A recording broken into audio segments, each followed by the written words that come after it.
Hello students, इस channel पर आपका स्वागत है। यूपी बोर्ड परीक्षा 2024 के लिए बोर्ड ने जो यूपी बोर्ड का मॉडल पेपर मैथ का जारी किया हुआ है, उसका एक खंड पिछले वीडियो में मैंने आपके लिए भेजा था। ये खंड ब, इसका जो है डिस्क्रिप्टिव जिसमें क्वेश्चंस होते हैं, ये आपका यहाँ पर पूरा क्वेश्चन है। ये क्वेश्चन तो इसमें आपने पेपर में देख ही लिया। तो खंड ब जो डिस्क्रिप्टिव टाइप का क्वेश्चन है, क्वेश्चन नंबर 1 से लेकर के और क्वेश्चन नंबर 5, जिसमें कि इंटरनल कुछ क्वेश्चंस हैं और जो है उनके चॉइस भी हैं। तो चलिए शुरू करते हैं। क्वेश्चन नंबर 1, सभी खंड कीजिए। स्पष्ट कीजिए कि 3 × 5 × 7 + 7 एक भाज्य संख्या है और क्यों है। तो देखिए, अगर 3 × 5 × 7 + 7 को अगर हम लिखें तो 3 × 5 + 1 × 7 लिखेंगे, दैट इज 16 × 7। और इसको हम लिख सकते हैं 2 × 2 × 2 × 2 × 7। तो इस तरह से इस संख्या का 2 से अधिक गुणनखंड है, इसलिए इसे हम कहते हैं कि यह एक भाज्य संख्या है। ख, cot थीटा बराबर 7/8, तो 1 + sin theta × 1 - sin theta upon 1 + cos theta × 1 - cos theta का मान क्या होगा। तो देखिए, 1 + sin theta × 1 - sin theta, a + b a - b का फॉर्म है, तो ये 1 - sin स्क्वायर थीटा हो गया नीचे ऊपर, और नीचे हो गया 1 - cos स्क्वायर थीटा। तो 1 - sin स्क्वायर थीटा बराबर cos स्क्वायर थीटा और 1 - cos स्क्वायर थीटा बराबर sin स्क्वायर थीटा। cos अपान sin आ गया, यानी cot स्क्वायर थीटा। और यहाँ पे दिया हुआ cot थीटा बराबर 7/8, तो 7/8 का स्क्वायर तो 49/64 हो गया। क्वेश्चन नंबर ग में देख रहे हैं कि दो घनों जिनमें से प्रत्येक का आयतन 64 सेंटीमीटर क्यूब है के संलग्न फलकों को मिलाकर एक ठोस बनाया जाता है। इससे प्राप्त घनाभ का पृष्ठीय क्षेत्रफल ज्ञात कीजिए। तो एक तो ये हो गया, इसके बाद दूसरा जो है इसी से सटा करके रखा गया है। तो अब देखिए क्या कर रहा है कि घन का आयतन 64 सेंटीमीटर क्यूब है, तो पहले हम ए निकाल लेते हैं। तो घन का आयतन होता है भुजा का घन, तो भुजा का घन बराबर 64, तो ये बराबर 4 आ गया। अब जो पृष्ठीय क्षेत्रफल, अब ये जो आकार प्राप्त होगा ये घनाभ के आकार का हो गया, तो इसका पृष्ठीय क्षेत्रफल होता है 2LB + BH + HL। अब यहां पर इसका मान रखेंगे तो आ जाएगा 160 सेंटीमीटर स्क्वायर। निम्न आंकड़ों का माध्य ज्ञात कीजिए। तो माध्य ज्ञात करने के लिए आपने पढ़ा हुआ है कि ये वर्ग अंतराल है तो x निकाल लेंगे, और f दिया हुआ है fx निकालेंगे, समेशन निकालेंगे। अब इसके बाद इसका आ जाता है माध्य बराबर समेशन fx अपान समेशन f, तो ये आ गया 2130/50, तो आ जाएगा 42.6। बिंदु -4 6, बिंदु -6 10 और 3 - 8 को जोड़ने वाले रेखाखंड को किस अनुपात में विभाजित करता है। तो ऐसे क्वेश्चन को सॉल्व करने के लिए आप क्या करते हैं कि उसे मान लेते हैं कि k/1 अनुपात में विभाजित करता है। अब इसके लिए सूत्र है कि अगर x1 y1 x और x2 y2 को अगर कोई जो है m और n अनुपात में बांटती है, तो ये हो जाता है आपका xy बराबर mx2 + nx1 अपान m + n, my2 + ny1 अपान m + n। अब यहाँ पर ये जो x1 y1 x2 y2 हैं, इसका मान रखेंगे, तो यहाँ से वैल्यू बन करके आ जाएगी -4 6 3k - 6 अपान k + 1 -8k + 10 अपान k + 1। अब यहाँ से x कोऑर्डिनेट को अगर हम इक्वेट कर लेते हैं तो 3k - 6 अपान k + 1 बराबर -4, तो 3k - 6 बराबर -4k - 4। इसको सिंप्लीफाई करते हैं, k को एक तरफ और नंबर को एक तरफ, तो 7k = 2 आ गया, और इस तरह से मिल जाएगा k बराबर 2/7, यानी k/1 का रेशियो हो गया 2:7, यानी 2:7 में यह इसको बांटेगा। x और y में एक ऐसा संबंध ज्ञात कीजिए कि बिंदु xy बिंदुओं 3 6 और -3 4 से सम दूरस्थ हों। तो इसके लिए क्या है, इस क्वेश्चन में कह रहा है कि xy 3 6 और -3 4 से सम दूरस्थ है। इसका मतलब 3 6 और xy -3 4 और xy के बीच की जो दूरी होगी वो बराबर होगी। तो डिस्टेंस फार्मूला से 3 6 और xy के साथ और -3 4 और xy के साथ ये रखेंगे, इसके बाद सिंप्लीफाई करेंगे। तो इसमें देख रहे हैं कि 9 दोनों तरफ आ गया, कट गया, x² दोनों तरफ आ गया, कट गया, और इसी तरह वाई स्क्वायर आ गया दोनों तरफ, वो भी कट गया। जो बचा उसको आपने सिंप्लीफाई किया तो ये 36 माइनस 16 डिजिट एक तरफ, नंबर एक तरफ और मनी अल्फाबेट वाले टर्म्स एक तरफ। तो ये 12x प्लस 4y बराबर 20। तो अगर 4 से इसमें भाग दे दें तो 4 3 12, 4 एकम 4 और 4 5 20, तो 3x प्लस वाई बराबर 5 हो जाएगा। निम्नलिखित में किन्हीं 5 खंडों को हल कीजिए, जिसमें जैसे 6 दिए गए हैं, 6 में से कोई 5 करना है। तो द्विघात बहुपद 6x square minus 3 minus 7x के शून्यक ज्ञात कीजिए, मतलब आपको जीरोज ज्ञात करने हैं, और शून्यकों तथा गुणांकों के बीच के संबंध की सत्यता की जांच कीजिए। तो px दिया है 6x square minus 7x minus 3, हमने इसको रीअरेंज कर दिया। अब यहां पर अगर इसका हम फैक्टर करते हैं तो जब फैक्टर करेंगे तो ये फैक्टर आप आसानी से कर सकते हैं। ये मिल जाएगा 2x माइनस 3 3x प्लस 1, यानी x का मान आ गया 3/2 और x का मान आ गया माइनस 1/3, यानी पहला अल्फा हो गया, दूसरा बीटा हो गया। तो अल्फा प्लस बीटा बराबर होता माइनस b/a। अगर हम इसको ax square minus bx plus c से कंपेयर करें तो इस तरह से माइनस b/a और b की जगह पर माइनस 7 है तो माइनस 7/6, माइनस माइनस प्लस 7/6 हो गया। और जो दोनों मूलों का जोड़ है तो अल्फा प्लस बीटा यानी 3/2 प्लस माइनस 1/3, तो ये आ जाएगा 7/6, दोनों बराबर हो गए, इसका मतलब ये वेरीफाई हो गया। इसी तरह से प्रोडक्ट वाला alpha into beta equal to c/a होता है, तो ये माइनस 3/6 माइनस 1/2 आ गया। यहाँ पे दोनों का प्रोडक्ट निकालेंगे माइनस 1/2, यानी ये वेरीफाइड हो गया। दो संख्याओं के वर्गों का अंतर 180 है। छोटी संख्या का वर्ग बड़ी संख्या का 8 गुना है। दोनों संख्याएं ज्ञात कीजिए। तो मान लेते हैं बड़ी संख्या x है और छोटी संख्या y है, तो x square minus Y square बराबर 180, और दिया गया है कि छोटी संख्या का वर्ग बराबर बड़ी संख्या का 8 गुना, तो Y square equals to 8x। यह वैल्यू इसमें पुट कर देते हैं तो ये इक्वेशन बन जाएगा x स्क्वायर माइनस 8x बराबर 180 या x square minus 8x minus 180 बराबर 0। अब इसका फैक्टर करेंगे तो 18 दाम 180 और इस तरह से x की वैल्यू आ जाएगी 10 और x की वैल्यू आ जाएगी 18 और x की वैल्यू आ जाएगी माइनस 8। ऋणात्मक लेंगे नहीं तो x बराबर 18 रखते हैं तो वाई स्क्वायर बराबर 8x है, तो इससे 144 हो गया, तो y बराबर 12, और जब ये y 12 मिल गया तो x का मान 18 हो गया, y का मान 12 हो गया। सिद्ध कीजिए कि किसी वृत्त के किसी व्यास के सिरों पर खींची गई स्पर्श रेखाएं समांतर होती हैं। तो देखिए ये हो गया एक वृत्त, ये स्पर्श रेखा हो गई दोनों पर, और ये दोनों को मिलाने वाली रेखा हो गई, और ये इसका सेंटर हो गया O।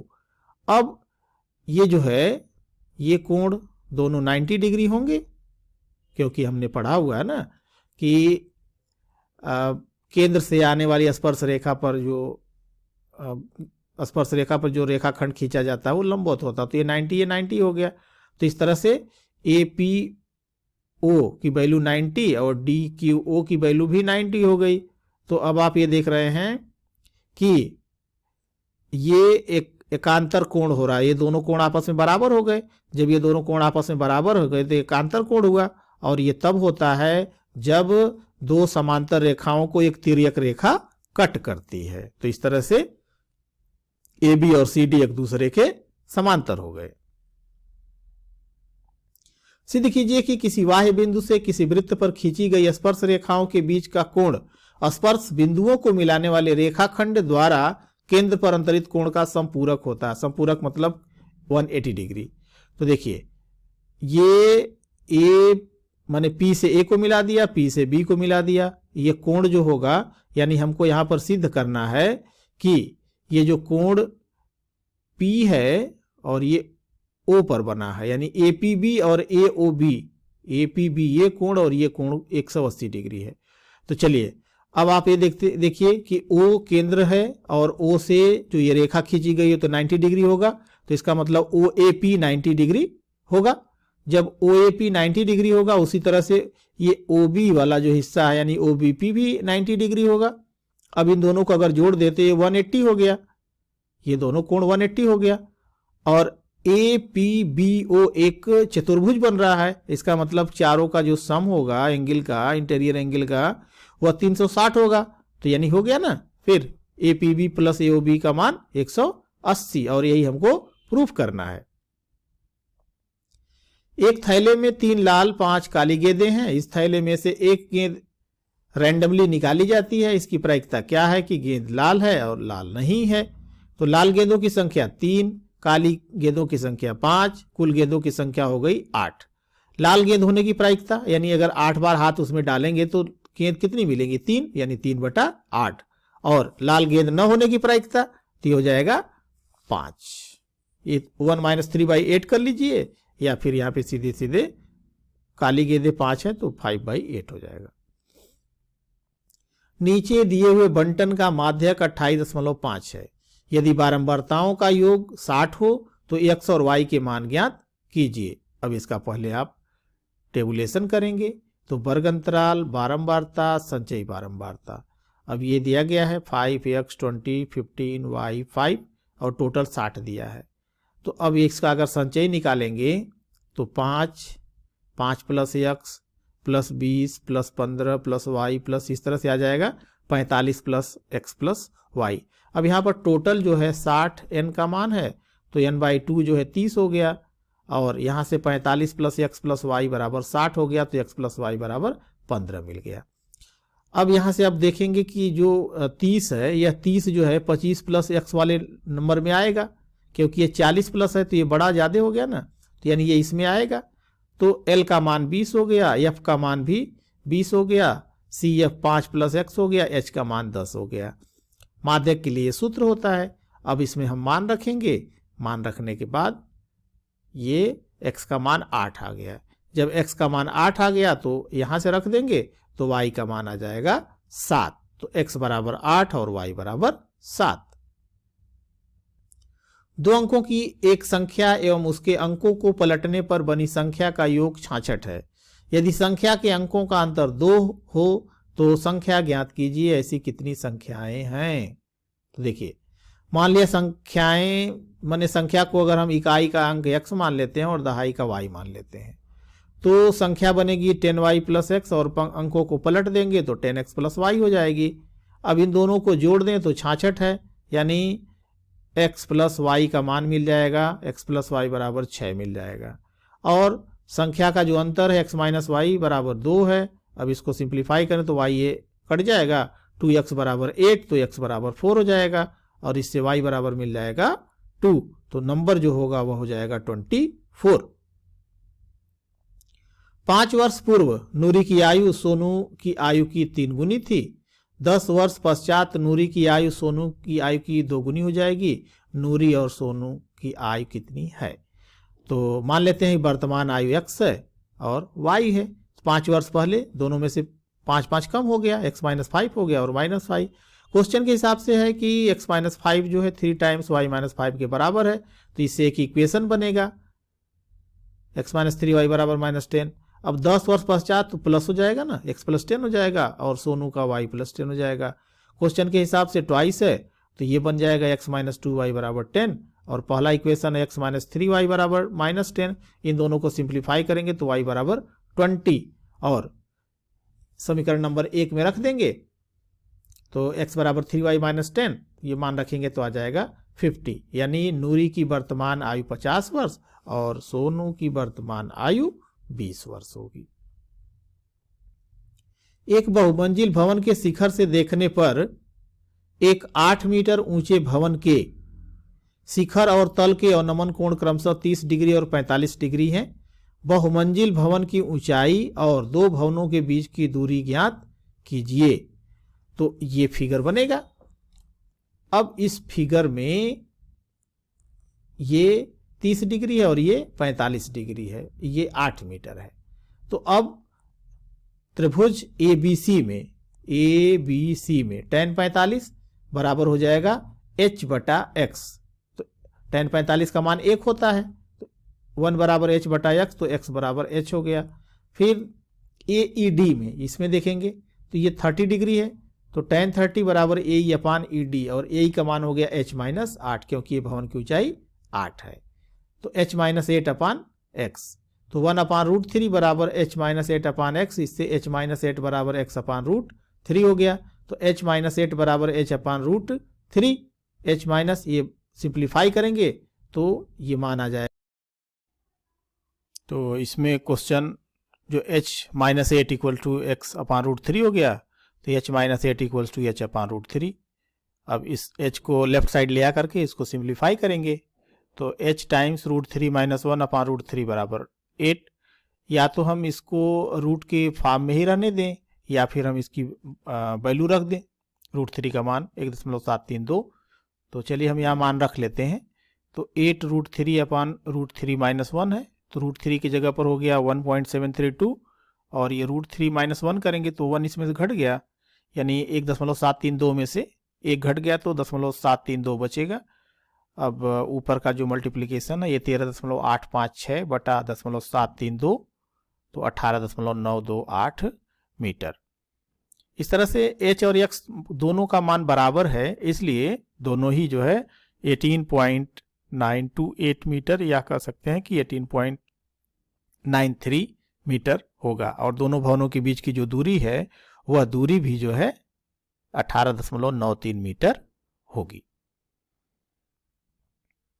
भूमि के एक बिंदु P से एक 10 मीटर ऊंचे भवन के शिखर का उन्नयन कोण 30 डिग्री है।